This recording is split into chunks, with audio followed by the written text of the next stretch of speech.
Hello ladies, I am excited to be here tonight. My name is Brittany Gant and Jen has asked me to take a couple of minutes and talk to you guys about meal planning and sticking to a budget and how I do that for my family and to share it with you ladies. So I am really excited to do this. I will let you know that this is my first meal planning video ever and I'm just kind of winging it. Usually when I do this, I teach a 2-hour class and I am intending to fit all that into just a couple minutes of good information to kind of help you guys make this a little bit smoother. So my first thing, as far as sticking to a budget and eating whole foods, I think you ladies are on week 4, so hopefully you're enjoying a little bit more flexibility. But what does that look like and how do you make it affordable for your family? My first thing is you actually have to make a plan. This is not a mental list or some ideas of what you want to do for the week. This needs to be a written out, what we're eating, what I'm intending to buy at the store kind of list. So get organized. It doesn't have to look this cute, but this is our meal planning binder for my family. And I have made these printables and a couple more that I'm going to show y'all available. Jen's going to post them in y'all's group so you can share them. When you get it, one thing you'll get is some sample menus that I've used in the past. I think you guys get January or February, I'm not sure. But it's just some ideas of what we eat at our house. Give you a little idea of who's in my house. I am married to my high school sweetheart and we have 3 little girls. They are 7, 5, and 2.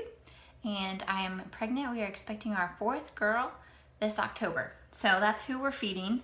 My husband eats a ton, so we go through quite a bit. The next page you guys are going to get is what I call your master list. It is everything you know how to cook for your family. These are not Pinterest inspired ideas. These are things you know how to do and your kids, husband, roommate, whoever you're living with will actually eat. Don't worry if you only have a couple of things. You can add to this as you try out those recipes and they go well. Write them on your master list. That's really going to make your weeks easy as far as planning and saving you a lot of time.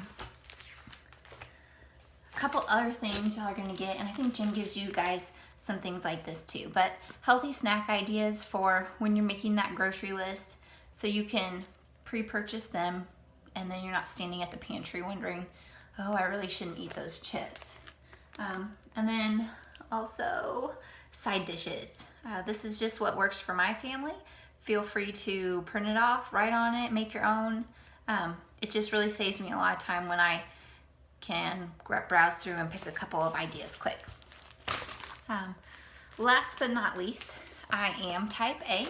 So I have my, can you read the title? Costco price list.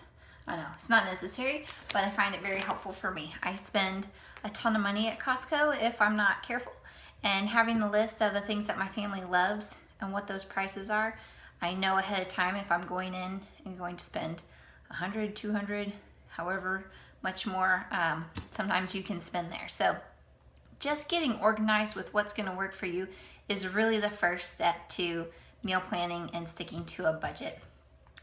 The second is gonna be shopping from your pantry and your freezer first. We all have things in there that got pushed to the back or we haven't used lately. Dig those items out and find what you can do with them to use them up to help save a little bit of money. The next thing, buy what's in season. Grab those circulars. I'm not a couponer. If you want to do that, there are some great websites that will really walk you through exactly how to do that, but just glance at your circulars. What's working and what's not. Sorry, my computer's dying over here. But what's in season? Don't buy pineapples in the middle of December. It's gonna cost you $8 when there are other healthy options that you can get for much cheaper. 4, don't buy convenience foods. I know some of you guys are gluten-free, dairy-free, soy-free, all those things. That doesn't mean you have to buy the box that says that. Go buy real foods, fruits, vegetables, meats, nuts, those kinds of things. It's gonna save you a ton of money. All those prepackaged things, 1, aren't filled with anything healthy, 2, are gonna cost you quite a bit of money. Next, frozen fruits and veggies. I know fresh is best, but really as far as sticking to a budget, these things are awesome. Frozen fruit's great for smoothies, putting in your yogurt. You guys can have dairy servings now. My kids pack frozen green beans and frozen peas in their lunches for veggies all the time, and it's a big hit.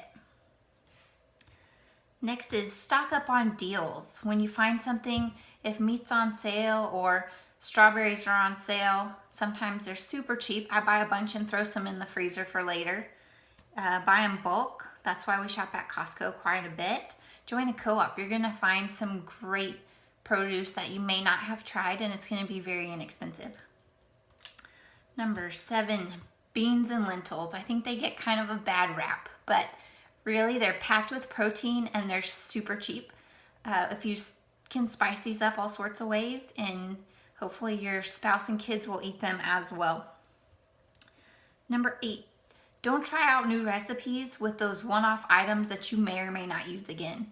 Saffron is super expensive, so if you're making some sort of paella, pick a different recipe. You may never use that saffron again.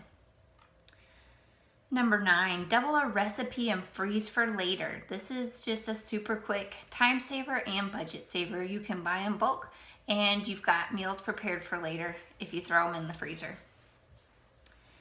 And last but not least, really look at your whole budget, not just your grocery budget, and figure out where are some other places we could cut back for right now till we get the hang of this Whole Foods agenda to kind of give yourself a little bit more freedom.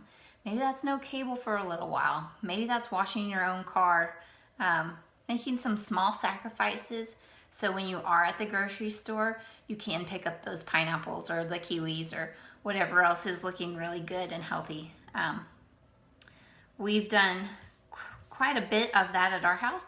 And also I would say, as far as planning what your budget should be, it's going to be very helpful if you know a dollar amount per week that you're wanting to spend. So I don't know what your ladies' families look like, if it's you're feeding 1, 2, 6, but for our family of 5, we budget about $175 a week.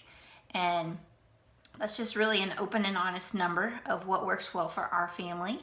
Clearly you could cut back, and you could also spend way more. So I would encourage you guys to check out the website, 100 Days of Real Food. She does a phenomenal job of blogging what her family's transition to Whole Foods looked like and what her budget was when she started and how she stuck to it, if you're really serious about saving some money. So those are all my tips for tonight. If you ladies have specific questions that you're wanting to know, just send them to Jen and she can get them to me and I can answer them for you guys.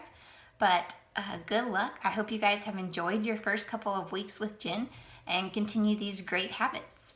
Have a great evening.